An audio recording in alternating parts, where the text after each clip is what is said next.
ketegangan seluruh aliansi militer dunia saat ini, ada secerca harapan untuk satu kata damai. Media Rusia memberitakan bahwa Menteri Luar Negeri Rusia Sergei Lavrov meyakinkan mitra Jepangnya tentang kesiapan Moskow untuk berdialog dengan Tokyo mengenai masalah perjanjian damai.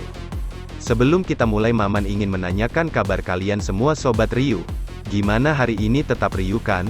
Dan sehat selalu, dan gak malu-malu untuk tekan tombol subscribe dan tekan tombol loncengnya ya. Mari kita mulai. Menteri Luar Negeri Rusia Sergei Lavrov, dalam percakapan telepon dengan timpalannya dari Jepang, Yoshimasa Hayashi, menekankan hari ini, Kamis, kesiapan Rusia untuk berdialog dengan Jepang mengenai masalah perjanjian damai antara kedua negara. Kishida mengatakan Jepang akan bernegosiasi dengan Rusia berdasarkan kesepakatan yang ada dalam sebuah pernyataan.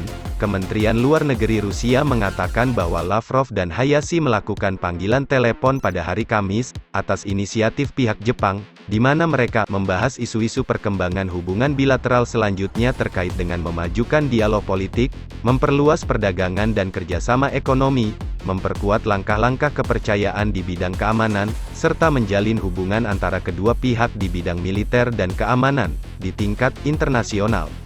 Pernyataan itu menambahkan bahwa Lavrov menegaskan, sebagai tanggapan atas permintaan yang relevan dari pihak Jepang, kesiapan untuk melanjutkan dialog tentang masalah perjanjian damai dalam konteks meningkatkan seluruh lingkaran hubungan bilateral ke tingkat yang baru secara prinsip.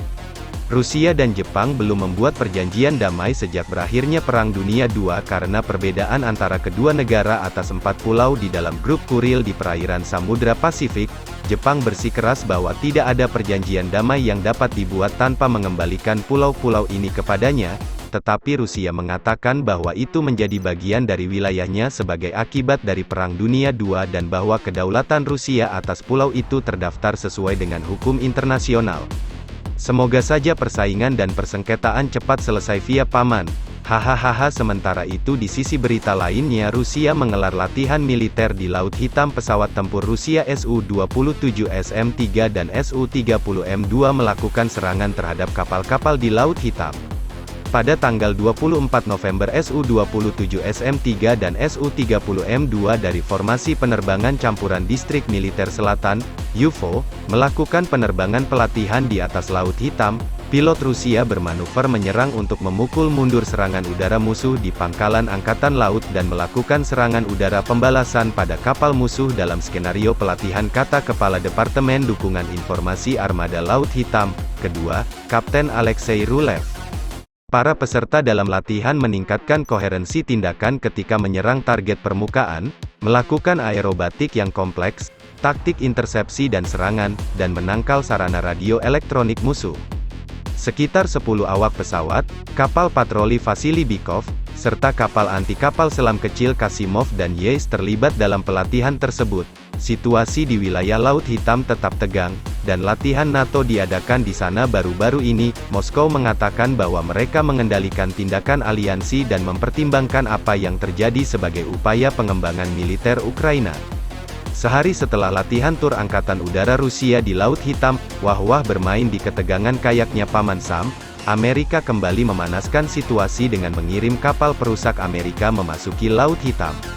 Kapal perusak Amerika Arleigh Burke memasuki Laut Hitam. Kapal perusak Amerika tiba di Laut Hitam.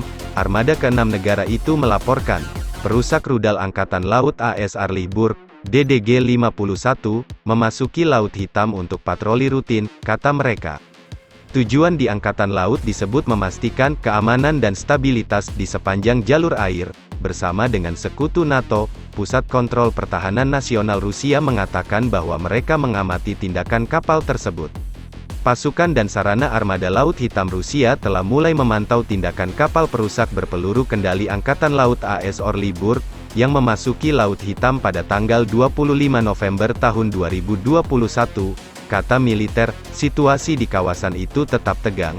Dengan latihan NATO baru-baru ini diadakan di sana, di Moskow meyakinkan bahwa mengendalikan situasi dan mempertimbangkan apa yang terjadi upaya pembangunan militer di Ukraina. Menurut Presiden Vladimir Putin, Barat memperburuk situasi di Donbas dengan memasok Kiev dengan senjata mematikan modern dan melakukan manuver di Laut Hitam. Salam riuh dan gak bikin gaduh. Jangan lupa subscribe, like, komen dan share Shark Indo Militer.